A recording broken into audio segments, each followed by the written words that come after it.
Hello students of VU, my name is Andres Reyes. And I'm George Garcia. And today we're going to be talking to you about our city of El Paso, which is along the front lines of the United States border. Firstly, let's talk about the relation between the Mexican immigrants and the border itself. When discussing how effective the border actually is, it is very hard to get a straight answer, but we will try to shed some light on the subject. As stated by immigration trend researcher Eldon Edward, it is very hard to get an exact number on the people who have already come into the US or people that are trying to get in. The assumptions made by Edward should be plainly obvious because illegal immigration is by nature a secretive act. One such example in Dr. Cynthia Sorensen's research at Texas Tech shows how secret subterranean tunnels have contributed to the illegal immigration of Mexican migrants. But the Border Patrol has been trying numerous efforts to try to cut down on all the tricks that the Mexican immigrants have up their sleeves. However, what we do have in matters of solid claims for the illegal immigration problem are the documents provided by the US-Mexico Border Patrol and the professional and personal opinions given by people who have voiced their claims on the matter. When discussing about the security along the US-Mexico border, you have people like Heidi Sarabia who believe that any attempt to stop illegal immigration will ultimately lead to no change in the undocumented migrants coming in from Mexico. Then you have opinions saying that policies like Operation Hold the Line in El Paso and Operation Gatekeeper have indeed been effective in deterring illegal immigrants from coming into the United States. But these opinions do not change the fact that in the fiscal year of 2003, 893,422 illegal immigrants were apprehended by Border Patrol security. However, even if the Mexican migrants make it through or get apprehended by US Border Patrol security, there is still one missing link. That link being that many Mexican migrants actually die in an attempt to crossing the border.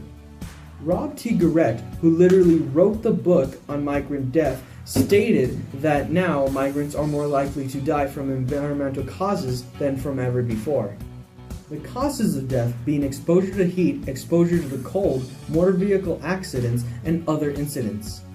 In 2003, El Centro was reported to have the highest rate of migrant deaths at 84 migrant deaths per 100,000 apprehension. But these facts and opinions are only in regard to the people crossing the Mexico border. George has discovered that the Border Patrol is now facing with another issue. That's right, Andres. Both U.S. Customs and Border Patrol are facing problems against drugs. In the past years, the cartel has made its presence known along the borders of the United States. The cartel is well known for its importation and exportation of illegal substances across the border. Between the years 2010 and 2013, there have been numerous seizures of illegal substances by U.S. Customs and Border Protection. By using newer technology and opening 10 more checkpoints, U.S. Customs and Border Patrol have been able to keep the flow of drugs to a minimum. On average, over 1,000 individuals are detained on checkpoints for suspicion of violating U.S. laws. And now I will show you some statistics on controlled substances and the respective number of pounds that have been seized by U.S. Customs and Border Patrol.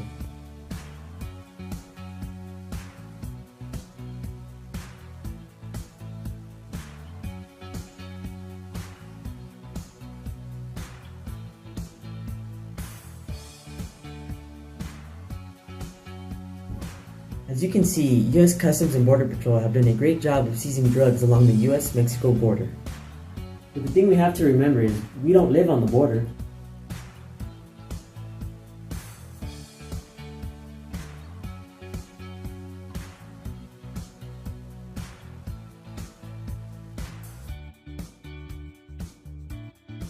Our lives are not a series of events of illegal immigrants walking through our streets and the cartels blowing up our homes.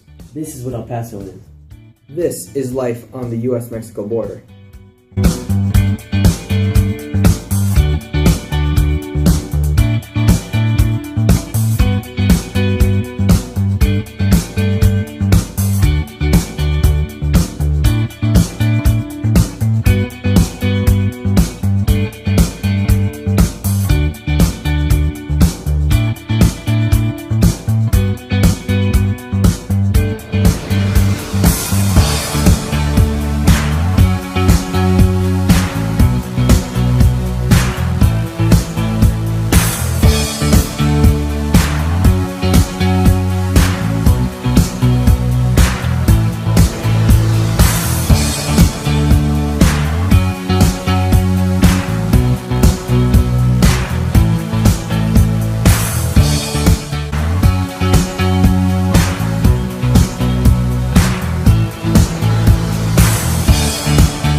ran into people in other places like Chicago and New York.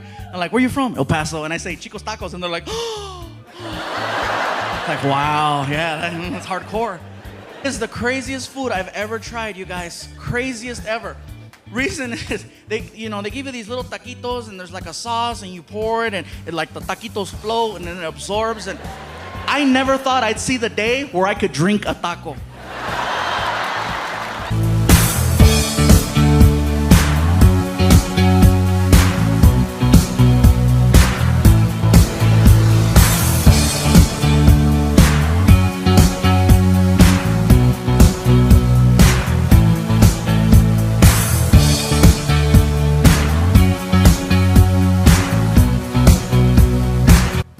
We hope you guys enjoyed our video.